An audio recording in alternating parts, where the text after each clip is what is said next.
think for me, seeing the footage of those children playing is the lasting image I have from that video.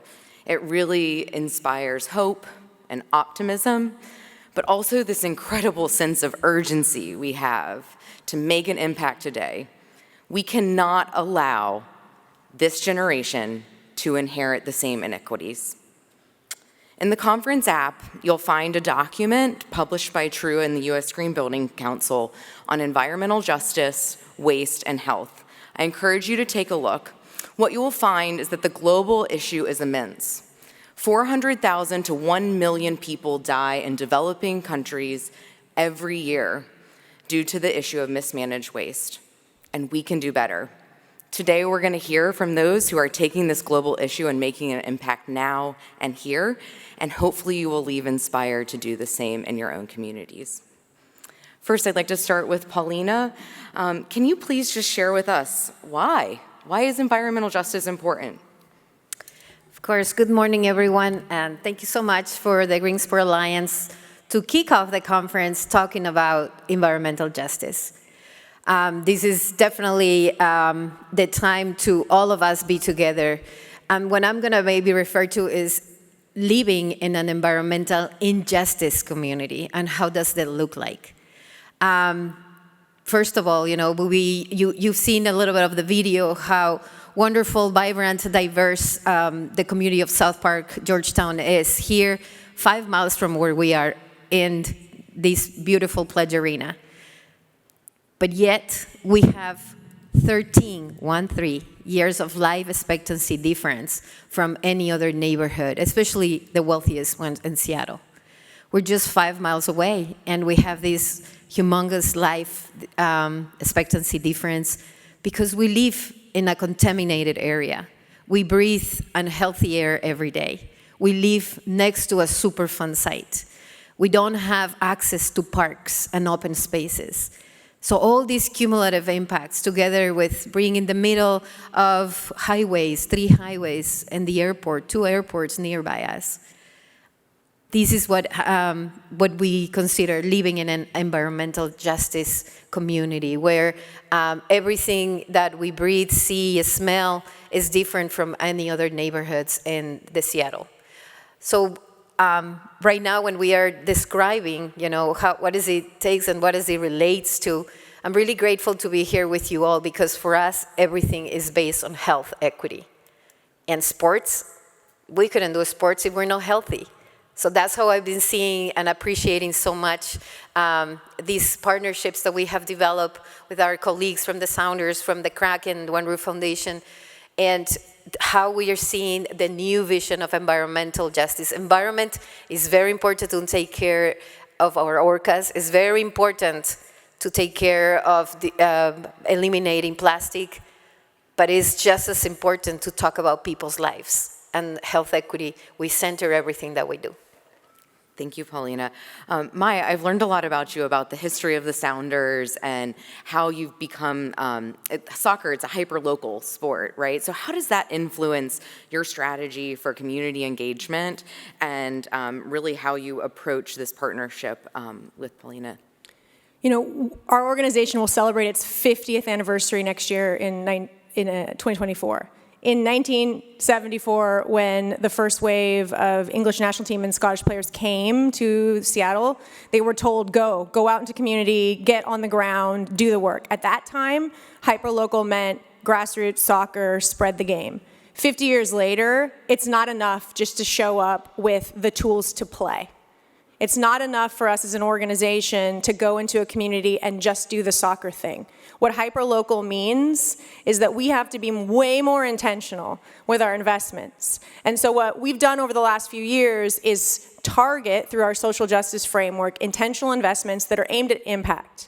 And the way that hyperlocal plays is when we go to a community like Concord Elementary School in South Park, and we talk about, hey, can we bring soccer here in a play space? We have to also inquire about what are those other conditions that get in the way of play. It's not enough for us to build a small field on a playground and not talk about how the impacts of that investment might change the hydrology, might create stormwater, might help manage stormwater. It's not enough for us to go into that environment and not ask, what are those other things that are happening here? Right? And so maybe it is tree canopy. Maybe it is making sure that we're planting outside green spaces and gardens and part of a master plan for a playground that can become the center of health and wellness for a community. That's really what Paulina is talking about, who is our expert, right? And I think the thing that I would challenge us all to think about in this room, when we get hyperlocal, we get inquisitive, because that's human nature, and we start asking questions. All of us who work in communities that define our community work by working with kids around health, because we bring sport and sport is health, are stopping the inquiry too soon. We cannot stop that inquiry because health has every other dimension that Paulina is talking about. And I would argue that there is no true wellness without justice. There's no true wellness for our communities without justice. I can't go back in time, Mari can't go back in time, our organizations can't go back in time and undo the layers of externalities that have historically impacted these communities. But we can look for hyperlocal solutions.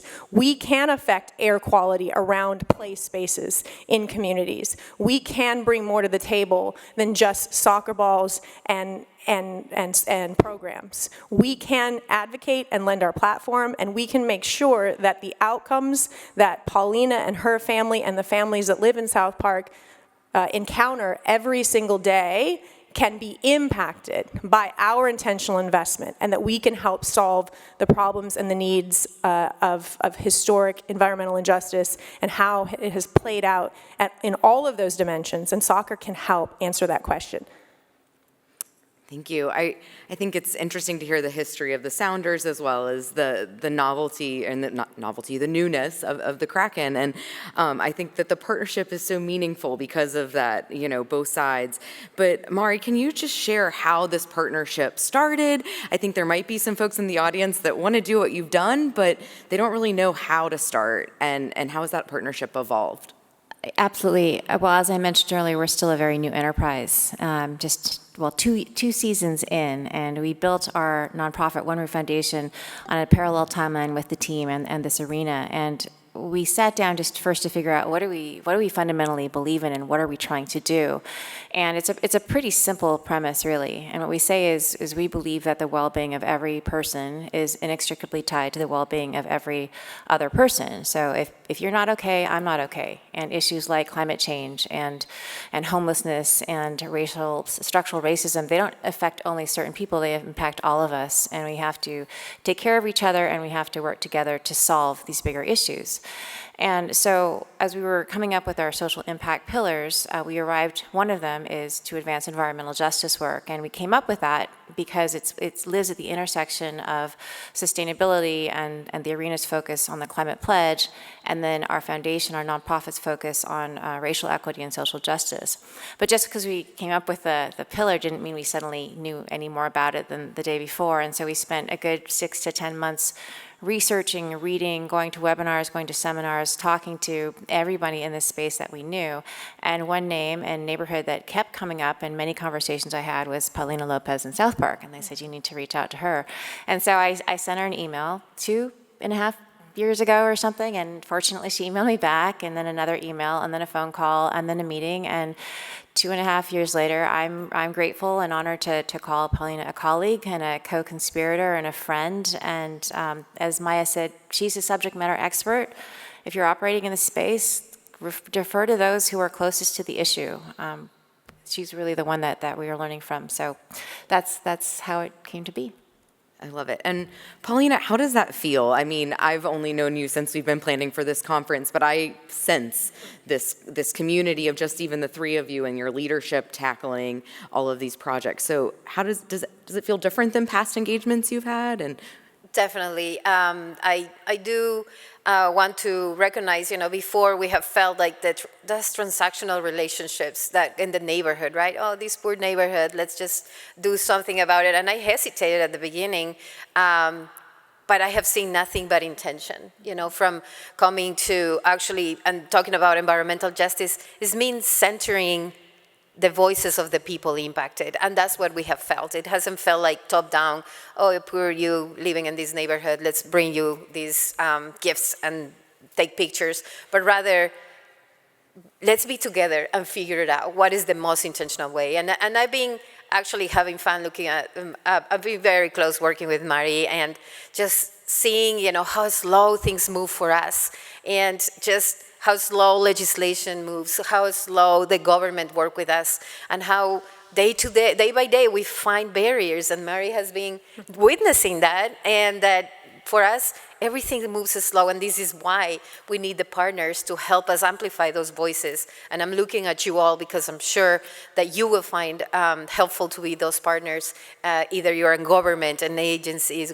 corporations, or the sports industry that can make those moves and making transformational changes to communities like ours. I love that. Maya, in addition to the community impact that you're clearly making, how does this drive through your business strategy? Like, in addition to this storytelling, are there other factors that are playing into this involvement and with supporting your business strategy? Well, I think one of the things that we sometimes forget, and maybe connections, and I appreciate the call to action to bring your partnership folks with you, because this is really core business, whether your partnership teams recognize it or not. And I think the easiest way to look at that, and certainly in soccer, soccer, we have one of the youngest digitally native audiences that's connected to a global sports movement. We have the largest event ever in the history of the planet coming here to Seattle and coming to the United States, Canada, Mexico in 2026. And we have this moment to engage a new audience. Right? The end of Gen Z, those are your 11 to 14-year-olds that are out there right now, disproportionately are going to buy and consume brands that are engaged and authentic in issues for social change. They accept that climate change is a crisis and that sustainability is a necessity, and that is your future fan. And so when we think about growing as a sport and as a brand and as a business, we have to look to where our growth audiences are. Gen Alpha's right on their heels. That's my 8-year-old and my 4-year-old at home. They only know a world where composting happens, and ask me why we create trash. That's a very different generation. So while being authentic, you're also staying true to maybe people that may not be doing this for the right reasons from a community perspective, but also helping that bottom line. So if you need to take this to the boardroom and you don't have people like Maya and Mari in your boardroom, here's a good reason why. So I think we should be wrapping up, and I just know that you all have such impactful things to say, but if there was just one thing that you could share with the audience on how they can go home and make an impact today, what would that be? And Paulina, let's start with you. I would say think outside of the usual. Status quo right now, it's not enough, and I'm sure we all can make a difference together. Find those environmental justice communities, find those children that need health equity that you are hoping in your fans, but also that everybody should have a park to play in, to kick the ball, to breathe fresh air. So look for those communities that you can amplify and build together all this concept of environmental justice. For once, I was thinking many of our children in South Park are from Mexico.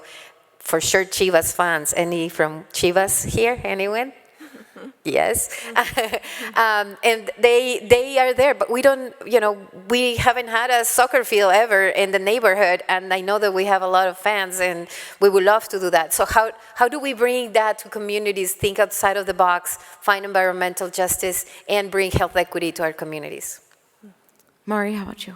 Yeah, well, you mentioned earlier that sports and athletes occupy a really unique and powerful sphere of influence. And so I think we should lean into that and look around at society. I think we can all agree that things aren't working, not just within the climate, but things aren't working the way they need to work. And we all need to reevaluate how we're approaching this on an individual level as well as on a corporate level. So I would say just try to step back a little bit, re-examine the way that you're doing things, think about how you can lean in, and defer to the experts. Really defer to those who are closest to the issues that you're trying to solve, and listen to them and do what they say.